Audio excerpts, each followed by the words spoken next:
Hi, welcome to my channel Grihini's Kitchen. আজি Grihini's Kitchenত কি বনালো জানেনে? পালেং শাকেৰে পনীৰ বনালো। পালক পনীৰ এতিয়া ঠাণ্ডাৰ দিনত সকলোৱে খাই ভাল পায়। সেই কাৰণে ভাবিলো আজি ফ্ৰেছ পালেং শাকেৰে পনীৰখনকেই বনাম।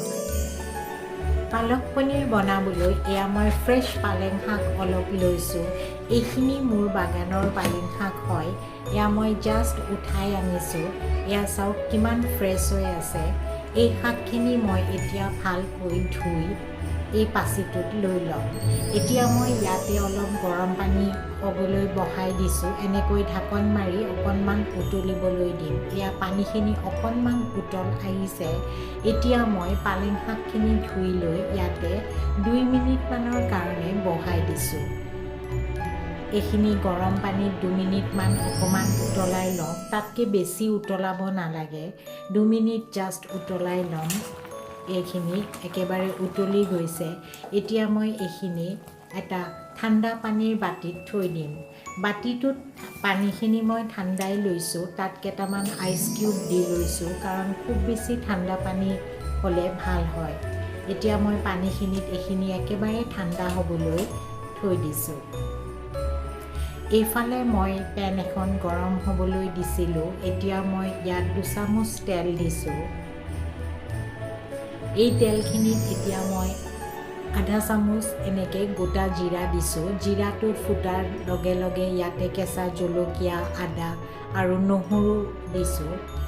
এয়া আদা দিছোঁ, জলকীয়া দিছোঁ। জলকীয়া নিজৰ টেষ্ট মতে সকলোৱে দিব। আমি অলপ জ্বলা বেছি খাওঁ কাৰণে অকণমান জলকীয়া এনেকৈ বেছিকৈয়ে ফালি দিছোঁ। 3-4টামান জলকীয়া ফালি দিছোঁ। আৰু এয়া 2টা ডাঙৰ পিঁয়াজ এনেকৈ সৰু সৰুকৈ কুটি ইয়াতে অকণমান ভাজি লৈছোঁ। এইখিনি অকণমান গোল্ডেন ব্ৰাউন হোৱালৈকে ভাজিম, বেছিকৈ ভাজি নলওঁ। এয়া কেপচিকাম 2টা, দীঘল কেপচিকাম 2টা দিছোঁ, এনেকৈ কাটি দিছোঁ। এইখিনি অকণমান ভাজি লৈ অকণমান হৈছেই আৰু এয়া ব্ৰাউন হৈ আহিছে লাহে লাহে। এতিয়া মই এইখিনি অকণমান ছাইড কৰি ঠাই অলপ উলিয়াই লৈছোঁ। লৈ এয়া বিলাহী দিছোঁ। এয়া 3টা বিলাহী মই মিডিয়াম চাইজৰ বিলাহী কাটি লৈছোঁ। কাটি লৈ ইয়াতে এনেকৈ দিছোঁ। এইখিনিও একেলগে ইয়াৰ লগত ভাজি ল'ম। এয়া বিলাহীখিনি কোমলি আহিছে, ছফ্ট হ'ব লাগিব। বিলাহীখিনি ছফ্ট হোৱালৈকে আমি অকণমান এনেকৈ ভাজি ল'ম। এয়া চাওক এইখিনি হৈ গ'ল। এতিয়া মই গেছটো অফ কৰি দিছোঁ। দি পেলাই এইখিনি ঠাণ্ডা হ'বলৈ অলপ সময় ৰাখি থ'লোঁ। এয়া এইফালে মই ঠাণ্ডা হোৱাৰ পিছত মিক্সি জাৰত লৈ এইটো পেষ্ট বনাই লৈছোঁ পালেং শাকখিনিৰ। এয়া পেষ্ট ৰেডি হৈ গ'ল। এতিয়া এই পেষ্টখিনিৰ ওপৰতে এই বিলাহী, পিঁয়াজ এইখিনি যে ভাজি লৈছিলোঁ, এইখিনি ঠাণ্ডা হোৱাৰ পিছত তাৰ ওপৰতে দি একেলগে গোটেইখিনি মিক্স কৰি আৰু এটা পেষ্ট বনাই ল'ম। এইখিনি মই গোটেই মিক্স কৰি এনেকৈ মিক্সি জাৰত দিলোঁ। দি এয়া পেষ্ট হৈ গ'ল। এয়া চাওক কি ধুনীয়া পেষ্ট হৈছে। পালেং শাকৰ পেষ্টখিনিৰ লগত আদা, নহৰু, বিলাহীৰ এই পেষ্টটো একেলগে মিক্স কৰি পেষ্ট বনাই ল'লোঁ। এতিয়া মই সেই পেনখনতে অকণমান তেল দি এনেকৈ হালধি দিলোঁ, ৰেড চিলি পাউডাৰ দিছোঁ। এইটো মই কাশ্মীৰী মিৰ্চ পাউডাৰ দিলোঁ। আৰু এয়া ধনিয়া পাউডাৰ দিলোঁ। আৰু ইয়াতে তেজপাত এটা এনেকৈ ফালি দিছোঁ। জালুকৰ গুড়িও অলপ দিব পাৰে আৰু জিৰাৰ গুড়িও অলপ দিব পাৰে। মই গোটা জিৰা অলপ দিছোঁ। এতিয়া মই এয়া পালেং শাকৰ মিক্সাৰটো ইয়াতে দি দিলোঁ। এইখিনি খুব ভালকৈ লৰাই ল'ব লাগিব। গোটেই মছলাখিনি সম্পূৰ্ণৰূপে পালেং শাকৰ মিক্সাৰৰ লগত লগ হৈ ভাল কৰি আমি লৰাব লাগিব। আৰু এতিয়া মই গেছটো মিডিয়াম ফ্লেমত ৰাখিছোঁ।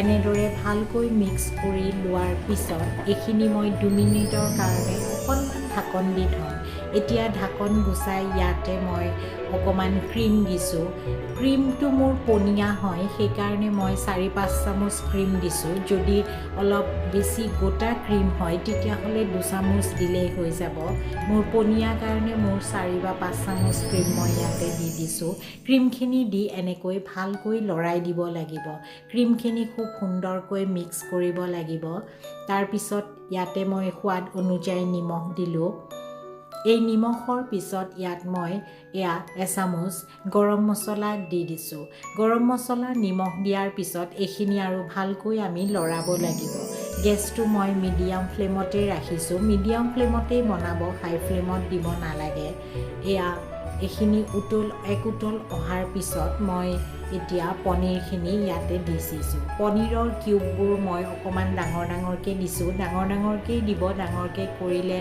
এই পালক পনীৰখন ভাল লাগে দেখিবলৈও ভাল হয় আৰু খাবলৈতো ভাল হয়ে দেখিবলৈও ভাল হয় এতিয়া পনীৰৰ কিউবছবিলাক দিয়াৰ পিছত এনেকৈ অকণমান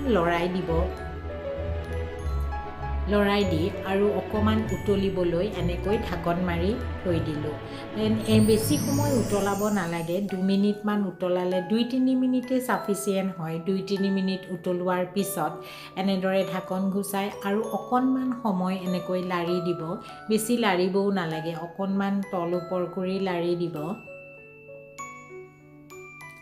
এই লাৰি দিয়াৰ পিছত এইখিনি প্ৰায় হৈয়ে আহিছে এতিয়া মোৰ সম্পূৰ্ণ হৈ যোৱাৰ পিছত এনেকৈ আকৌ ওপৰত ক্ৰীমেৰে অকণমান গাৰ্নিছ কৰি দিছোঁ দি পেলাই গেছটো অফ কৰি দিছোঁ এইখিনি ৰেডি হৈ গ'ল গেছ অফ কৰি অলপ ঠাণ্ডা হ'বলৈ দিছিলোঁ এইখিনি অকণমান ঠাণ্ডা হোৱাৰ পিছত আকৌ গেছটো অকণমান অন কৰি লৈছোঁ লৈ একেবাৰে ল' ফ্লেমত কষ্টুৰি মিঠি অলপ দি দিছোঁ কষ্টুৰি মিঠি বেছি দিব নালাগে অকণমান হাতৰ তলুৱাত লৈ গুড়ি কৰি ইয়াতে দি এনেকৈ অকণমান লৰাই আকৌ গেছ অফ কৰি দিলোঁ এইখিনি ৰেডি হৈ গ'ল চাওক সম্পূৰ্ণ ৰেডি হৈ গ'ল এতিয়া মই এনেকৈ এটা বেলেগ বাটিত ছাৰ্ভ কৰি দিলোঁ ঠাণ্ডাৰ দিনত গৰম গৰম ভাত বা ৰুটিৰ লগত এনেকৈ পালক পনীৰ খাবলৈ খুব টেষ্টি হয় আপোনালোকেও নিজৰ ঘৰত এনেকৈ বনাবচোন খাবলৈ খুব ভাল হয় খুব টেষ্টি হয় আৰু একেবাৰে সহজ চাওক মই ভালকৈ এনেকৈ বাটিটোত ছাৰ্ভ কৰি লৈ অকণমান ক্ৰীমেৰে আকৌ গাৰ্নিছ কৰি দিছোঁ কি সুন্দৰ হৈছে দেখিবলৈ